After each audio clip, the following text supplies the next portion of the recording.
Friends, good morning. કેમ છો બધા? મજામાં? આજે રવિવાર હતો અને વિચાર આવ્યો કે ક્યાંક જઈ આવીએ. તો મારા બાજુના ગામની અંદર વસાઈની અંદર ખોડિયાલ માતાજીનું મંદિર છે, જે હમણાંથી બહુ જ પ્રચલિત થયું છે.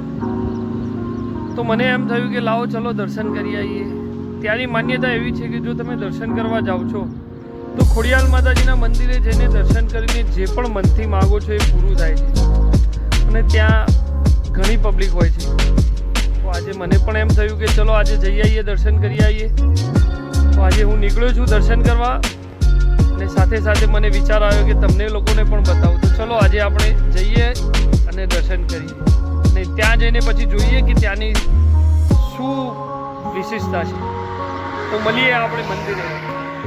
તો આ ખોડિયાલ માતાજીના મંદિરે જવા તરફના રસ્તાની વાત કરીએ તો મહેસાણાથી વિજાપુર હાઈવે, મતલબ મહેસાણાથી વિજાપુર જતી વખતે રસ્તામાં જ એક ગામ આવે છે જેનું નામ છે વસઈ. વસઈ ગામમાં તમે જેવા ગામ તરફ જાઓ છો એવું તરત જ એક નાયકનગર સોસાયટી કરીને બોર્ડ આવશે, અને ખોડિયાલ માતાજીના મંદિરનું બોર્ડ મારેલું હશે.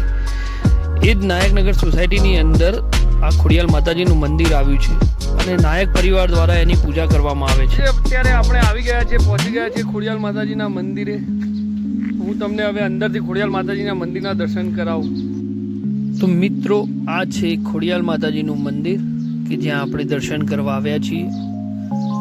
આ છે મંદિરના અંદરનો ભાગ, અને ચલો હવે આપણે માતાજીના દર્શન કરીશું. આ છે ખોડિયાલ માતાજી, અંબેમાં અને સધીમાં. જમણી બાજુમાં છે તે અંબેમાં છે, જે વાઘની સવારી પર છે. વચ્ચે જે છે ખોડિયાલ માતાજી છે, અને ડાબી બાજુ છે સધી માતાજી છે.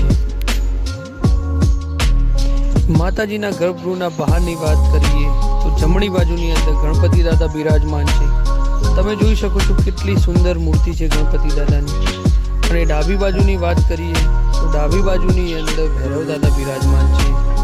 ગણપતિ દાદા અને ભૈરવ દાદા બંને મંદિરની રક્ષા કરે છે. મિત્રો, અહીંયા ખાસ મંદિરની વાત એ છે કે અહીંયા જો તમે સાચા મનથી માતાજીની આગળ પ્રાર્થના કરો છો અને તમારી કોઈ પણ અરજી મૂકો છો તો એ 100% પૂરી થાય છે.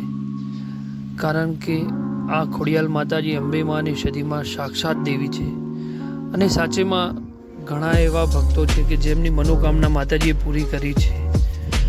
અહીંયા નાયક પરિવાર દ્વારા માતાજીની સેવા અર્ચના કરવામાં આવે છે, અને તમે જોઈ શકો છો કે કેટલું સુંદર અને રળિયામણું મંદિર છે.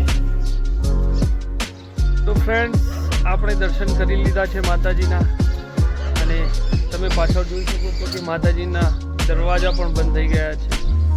તો હવે આપણે પણ ઘરે જઈએ. અને જો તમને આ વ્લોગમાં મજા આવી હોય, માતાજીના દર્શન સારી રીતે થયા હોય, તો મારી ચેનલને લાઈક, સબસ્ક્રાઈબ અને શેર કરો.